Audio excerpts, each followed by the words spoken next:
I recently watched the new Robert Eggers film, The Northman. Dylan, give us over a run through. What happens in this film? Yes, Max, so this is an action-filmed epic, and it follows a young Viking prince on his quest to avenge his father's murder.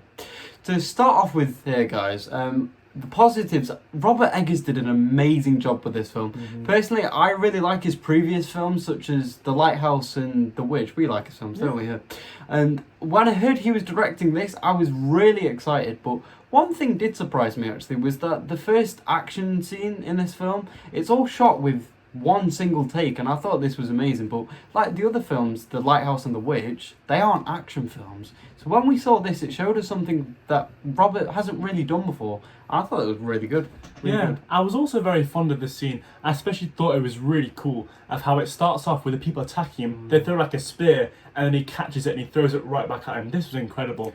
I also thought there was an incredible cast for this film. You know, we've got Alexander Skarsgård, Andy Taylor-Joy, Ethan Hawke, Willem Dafoe, Nicole Kidman, and even the strongman Thor. Here's a great cameo in this film. He does indeed. But Max, we have a really good casting. Who was our star performer? It's got to be Alexander Skarsgård. He, as the main character, was just brilliant in this film. Yeah, well, Max, I have to agree with that as well. He had a stellar performance in this film. He really did.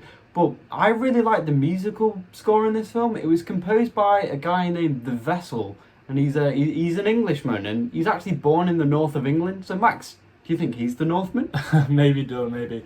One thing that I thought was very cool and interesting with this film was the storyline. It was really good, and it reminds you of the film Gangs of New York. Wait, how's that? Well, because it's like he's a young child, and his father is like the king or like the leader of the area. And then he's killed, and the kid comes back like years later when he's an adult to like basically avenge him. And this film was just brilliant, especially the ending. It was so good with an amazing fight. It kind of leaves us on a bit of a cliffhanger here. Why do you think it's a cliffhanger? Do you think Amaleth is still alive? Dylan, he definitely could be, possibly. He could be alive due to the Valkyrie that we see being teased multiple times throughout this film, especially in the final scene. Yeah, I do have to agree. They teased this Valkyrie sort of as like a guardian angel for Amaleth, and I really like this final scene, actually. Talk about this final scene. It was really violent. Well, the whole film was violent. It definitely deserved the R rating. What do you think, man? Yeah, there was a lot of violent scenes in this film, I have to say, but it was very good. Another thing I thought was really cool about this film is that there's a scene where they're playing this Viking game, which is basically like where they have like bats and a ball, and then they try and get through each other and then hit the ball to a post. This scene was very violent, but it was also very entertaining. And it featured the Icelandic strongman Thor, which I thought was a very interesting cameo. But it was also very fitting because he is actually from Iceland, where the film was set.